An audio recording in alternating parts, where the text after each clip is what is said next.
Bonjour tout le monde, Emma Dupont, je suis semeuse de joie de vivre et aujourd'hui j'avais envie de vous parler de cette joie de vivre.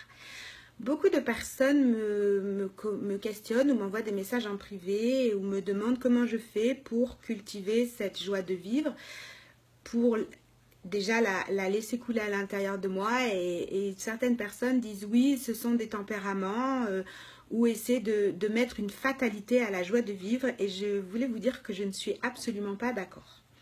Alors je ne suis pas d'accord, pourquoi? Parce que je peux me souvenir qu'il fut un temps j'étais beaucoup moins joyeuse, mais j'ai réussi en fait à dépasser mes propres freins, ce qui faisait en sorte que ma joie était étouffée, mes petits papiers mouillés qui étaient sur mon feu intérieur et qui empêchaient ce feu de vibrer. Je suis passée au-delà et quand je suis passée au-delà, et ben, toute cette joie a beaucoup plus vécu et moi, tous les jours, parce que c'est un travail de tous les jours, je l'entretiens. Je continue à la semer, je la choisis comme mon plus grand cadeau, mon plus précieux cadeau et je la partage au maximum à travers mon activité professionnelle mais aussi à travers ma vie. C'est une éthique de vie. Je refuse catégoriquement, quand je me lève le matin, je refuse de me laisser plomber par quoi que ce soit. Donc effectivement, oui, j'ai peur. C'est vrai, des fois j'ai même très peur, comme en ce moment, je traverse une période qui est très troublante et très tremblante parce que des profonds changements sont en train de s'opérer. Mais quoi qu'il arrive, j'entretiens cette joie. J'arrête de me regarder le nombril en me disant « Oh là là, mais qu'est-ce qu'il va m'arriver ?» En fait, il va arriver ce qu'il va arriver. Et moi, je vais accepter ce qu'il va arriver parce que quoi qu'il arrive, j'ai confiance en la vie, j'ai confiance en notre terre-mère et en notre Père ciel qui ne peuvent pas me faire de mal. J'ai confiance en la bienveillance qui coule à l'intérieur de moi puisque de toute façon, encore une fois, si jamais j'avais dû ne plus être là, c'était très simple. Au mois de juillet, j'aurais disparu tout simplement dans cet accident. Et puisque je suis encore là, c'est que j'ai encore des choses à faire. Voilà, je fais confiance. Je me rapproche de gens comme moi, qui pensent comme moi quand je me sens isolée et esseulée par rapport à mes pensées.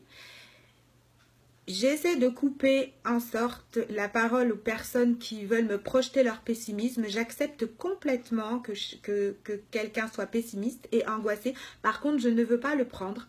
Donc voilà, des fois je dis juste simplement, écoute, aujourd'hui je fais du mieux que je peux et est-ce que c'est constructif pour toi de me nourrir de tes angoisses et est-ce que c'est constructif pour moi? Voilà, je dissocie en fait chaque jour.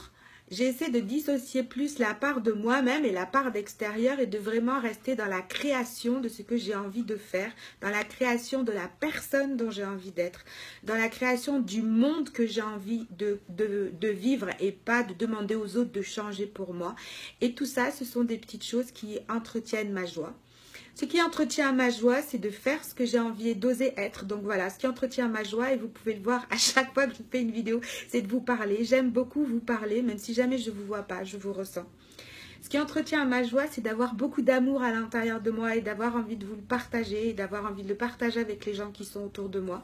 Donc chaque atelier que je crée, chaque atelier que je vais continuer à créer et chaque contenu des accompagnements que je suis en train de créer, puisque là je suis dans une période de création plus intense et de réflexion sur la manière du message, la manière dont je vais faire passer le message dont je suis porteuse, dont mon âme est porteuse en fait.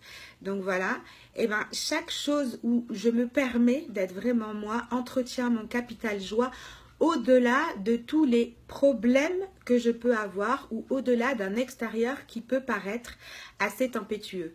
Et comme j'aime à le dire, je vais terminer là-dessus, quand l'eau coule, quand la pluie coule sur l'arbre, la feuille ou l'arbre ne disent pas « Oh là là, je suis maudit, aujourd'hui il pleut sur moi, j'ai des problèmes ». Non, à ce moment-là, l'arbre prend cette nourriture, cette eau qui est une nourriture, la transforme en quelque chose d'encore meilleur et en profite pour grandir. Donc vos soucis sont votre nourriture.